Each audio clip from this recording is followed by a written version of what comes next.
Assalamualaikum warahmatullahi wabarakatuh. Bismillah, alhamdulillah, wassalatu wassalamu ala rasulillah. Surat Al-Baqarah ayat ke-195. A'udzubillahi minasyaitonir rajim.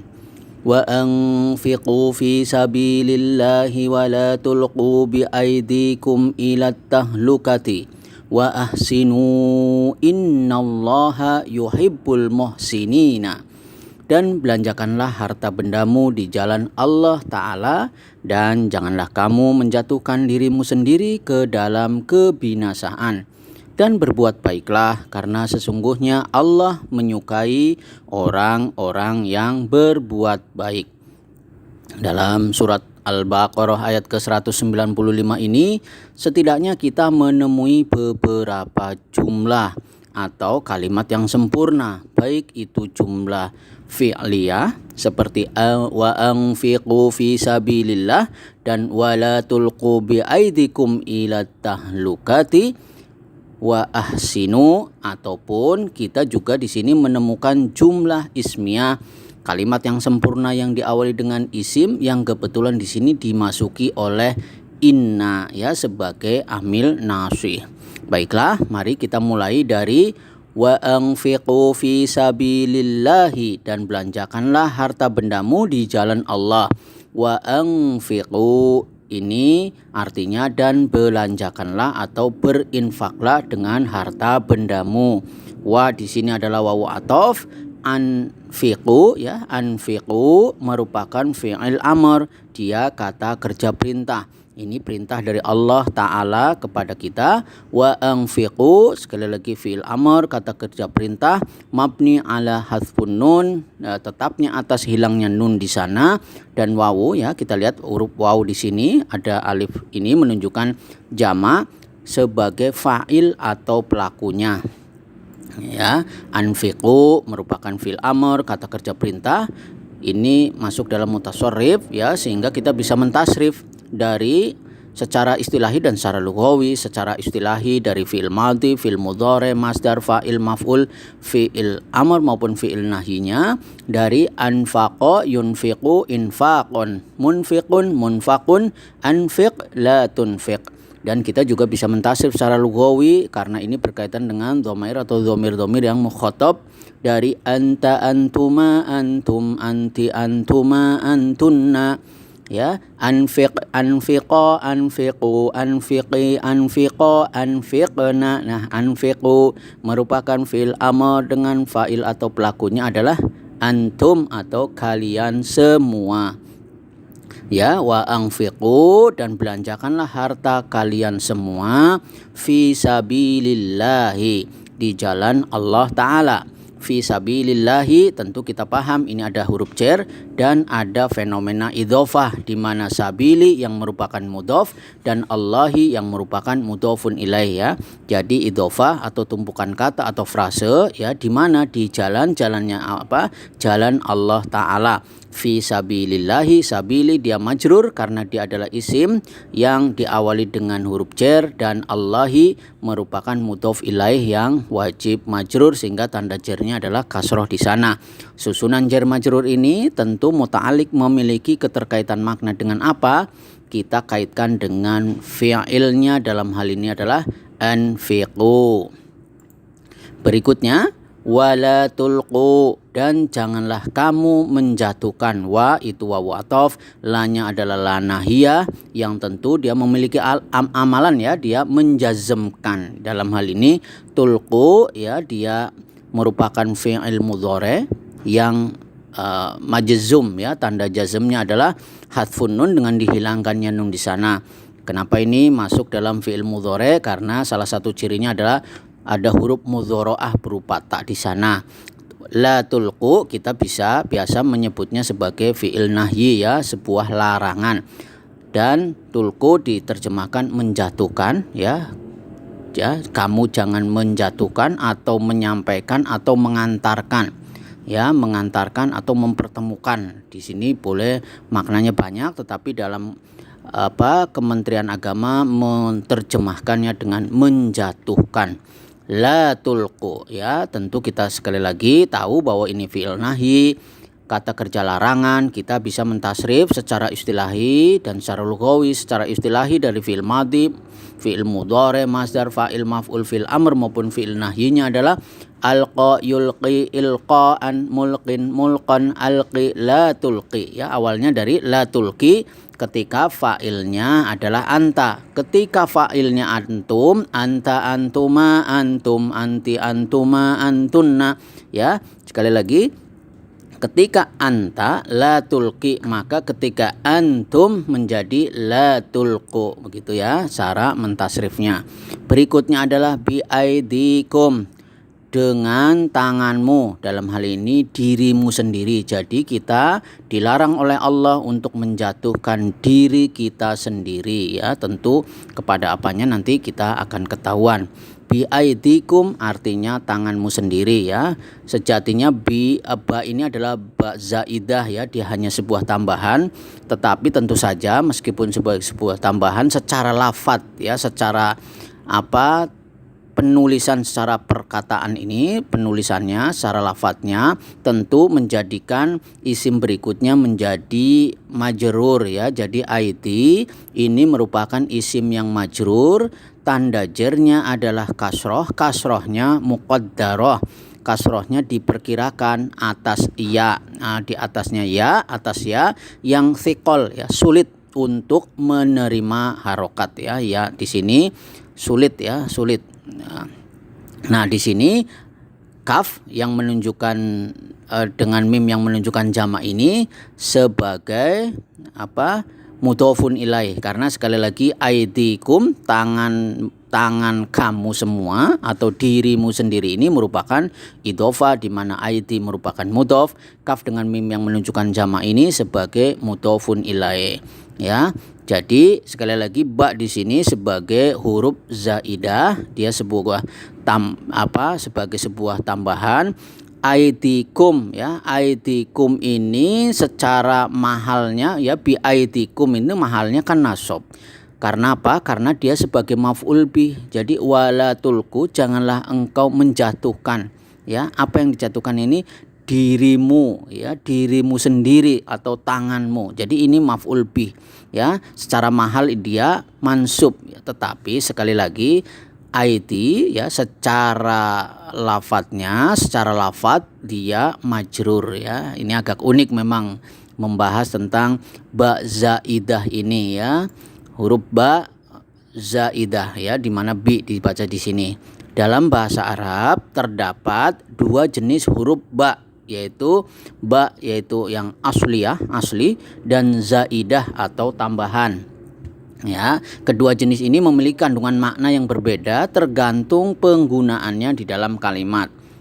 Kita tahu makna dasar dari huruf ba ini menunjukkan arti iltisaq, menempel, melekat, menyentuh ya, maka diterjemahkan bersama, dengan, dan lain sebagainya. Jadi sekali lagi ada dua macam huruf ba dalam dalam sisi kita bicara nahwu sekarang ini ya, yang memiliki kandungannya berbeda. Yang pertama tadi disebutkan sebagai huruf ba asliyah ya, asliyah.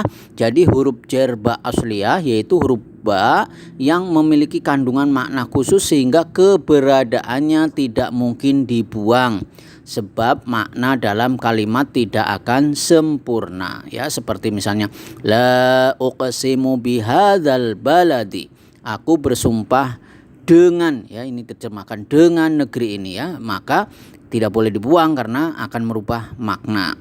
Sebagaimana juga iqra bismi rabbikal ladzi khalaq, bacalah dengan ya menyebut nama Tuhanmu yang menciptakan. Jadi asli ini ya secara umum boleh dikatakan ini ba yang merupakan huruf jar yang aslinya seperti itu.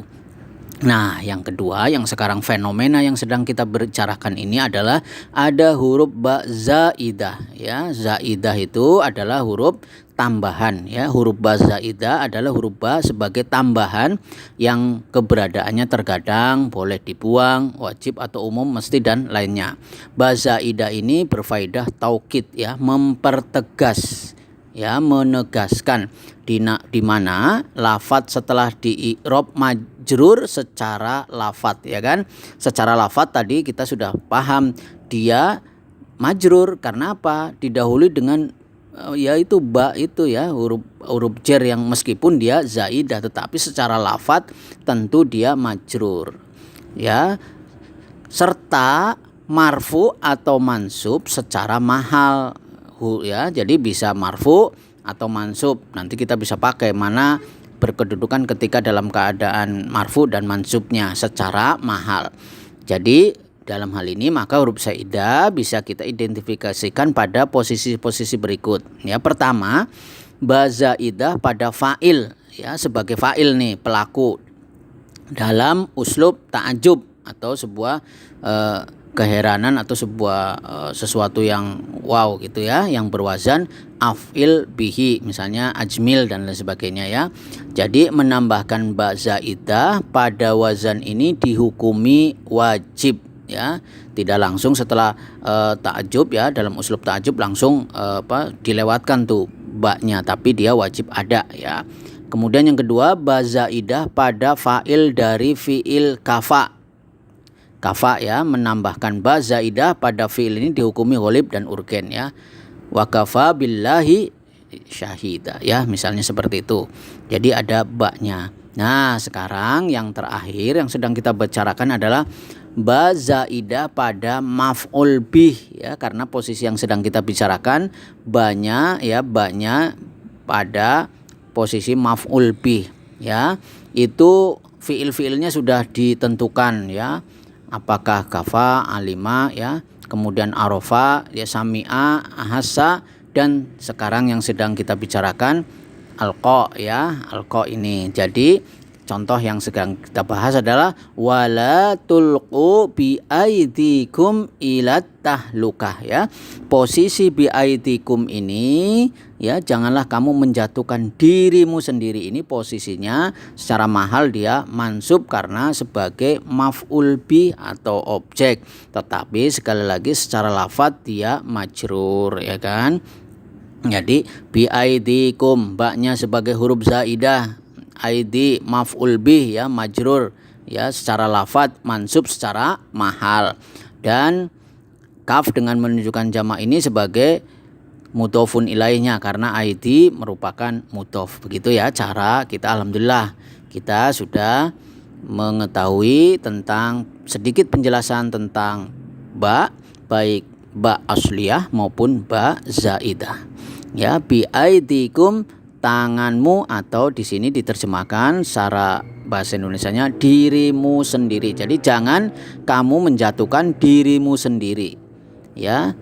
Apa? Ini sepertinya masih belum lengkap nih penjelasannya. Maka di sini ada nih ilat tahlukah, ke dalam kebinasaan, ya. Kita dilarang untuk menjatuhkan diri kita sendiri ini ke dalam kebinasaan. Ilat tahlukah, tentu ini susunan jar majrur, ya kan, dan muta'alik, dia memiliki keterkaitan makna dengan apa? Dengan fi'ilnya, dalam hal ini adalah tulqu, ya. Jadi kita tidak boleh sekali lagi menjatuhkan diri kita ke dalam kebinasaan.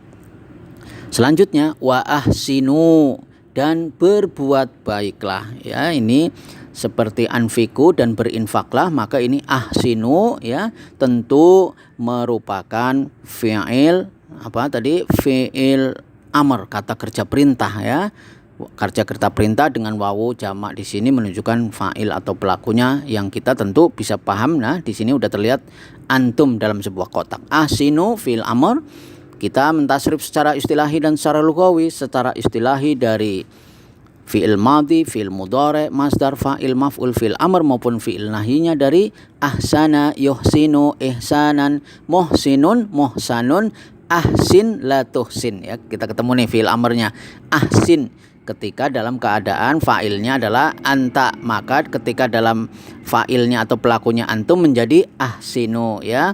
Ya, kita tasrif, ya, secara lughawi dari anta, antuma, antum, anti, antuma, antunna, ahsin, ahsina, ahsinu, ahsini, ahsina, ahsinna. Nah, terlihat di situ ya. Ahsinu merupakan fi'il amr, fa'il pelakunya adalah antum. Nah, kita sekarang masuk kepada jumlah yang terakhir, jumlah ismiyah yang dimasuki oleh inna. Innallaha, tentu kita sudah sering membahas tentang innallaha, sesungguhnya Allah. Ini adalah inna dan isimnya inna. Isimnya inna masuk dalam mansubatul asma, tanda nasabnya di sini adalah fathah, di bagian akhirnya dibaca innallaha ya. Berikutnya, kalau ada isimnya ina tentu ada khobarnya ina. Khobarnya ina dalam bentuk ghairu mufrad, bukan kata tunggal tetapi tumpu istilahnya susunan kata. Dalam hal ini adalah jumlah fi'liyah. Yuhibbul muhsinin ya, diawali dengan yuhibbu yang merupakan fi'il ya, fi'ilnya fi'il mudhari ya. Yuhibbul muhsinin, menyukai orang-orang yang berbuat baik. Yuhibbu merupakan fi'il mudhari, dia kata kerja yang sedang berlangsung atau akan berlangsung. Jadi Allah akan terus menyukai orang-orang yang berbuat baik, bukan bicara tentang yang lalu tapi sekarang dan yang akan datang ya. Yuhibbu sekali lagi fi'il mudhari. Kenapa? Salah satu cirinya ada huruf mudharaah berupa ya di sana, dan fa'il atau pelakunya tentu ya di sini kalau secara sekilas kita bisa katakan ya dhamir mustatir, takdirnya huwa. Huwanya kembali kepada siapa? Kepada Allah Ta'ala. Jadi Allah Ta'ala menyukai apa itu? Muhsinina, orang-orang yang berbuat baik. Muhsinina tentu di sini sebagai maf'ul bih atau objeknya, karena yuhibbu di situ boleh dikatakan ada fi'il kata kerjanya, ada fa'il mengandung fa'il di sana, maka ini sebagai maf'ul bih. Jadi muhsinin sebagai objeknya. Jadi Allah menyukai apa? Objeknya mana? Objeknya adalah muhsinin, orang-orang yang berbuat baik ya. Muhsinin sebagai maf'ul bih ya. Maf'ul bih tentu masuk dalam mansubatul asma. Tanda nasabnya seperti apa? Tanda nasabnya adalah ya di sana. Kenapa? Karena ini jamak muzakkar salim ya, sehingga ketika dalam keadaan mansub tanda nasabnya adalah ya di sana. Dan ya jumlah ini ya, jumlah yang sedang kita bahas ini merupakan taklil ya, jumlah takliliyah ya. Boleh dikatakan ya secara sekilas sebagai alasan atau sebab kenapa kita harus berbuat baik. Sebab ya, karena ya sesungguhnya Allah menyukai orang-orang yang berbuat baik ya. Yuhibbu merupakan fi'il mudhari ya. Tentu kita juga bisa mentasrif secara istilahi dan secara lughawi. Secara istilahi dari fi'il madhi, fi'il mudhari, masdar, fa'il, maf'ul, fi'il amr maupun fi'il nahyinya dari ahabba, yuhibbu, ihbaban, muhibbun, muhabbun, ahibba, la tuhibba. Dan kita juga bisa mentasrif secara lughawi dari huwa, huma, hum, hiya, huma, hunna, anta, antuma, antum, anti, antuma, antunna, ana, nahnu ya kan. Yuhibbu, yuhibbani, yuhibbuna, tuhibbu, tuhibbani, yuhibbuna, tuhibbu, tuhibbani, tuhibbuna, tuhibbina, tuhibbani, tuhibna, uhibbu, nuhibbu ya. Yuhibbu merupakan fi'il mudhari dengan fa'il atau pelakunya di sini adalah huwa, ya'udu, kembali kepada Allah Ta'ala. Maka alhamdulillah kita sudah menyampaikan Quran surat Al-Baqarah 195, wa anfiqu fi sabilillahi wa la tulqu bi aidikum ila tahlukati wa ahsinu innallaha yuhibbul muhsinin. Dan belanjakanlah harta bendamu dan berinfaklah dengan harta bendamu di jalan Allah Ta'ala. Dan janganlah kamu menjatuhkan dirimu sendiri ke dalam kebinasaan, dan berbuat baiklah, karena sesungguhnya Allah Ta'ala menyukai orang-orang yang berbuat baik. Demikian, semoga kita diberi kekuatan oleh Allah untuk menjalankan perintah-perintah Allah yang ada di surat Al-Baqarah ayat 195 ini. Semoga Allah merahmati kita semuanya. Subhanakallahumma wa bihamdika asyhadu an la ilaha illa anta wastaghfiruka wa atubu ilaik. Wassalamualaikum warahmatullahi wabarakatuh.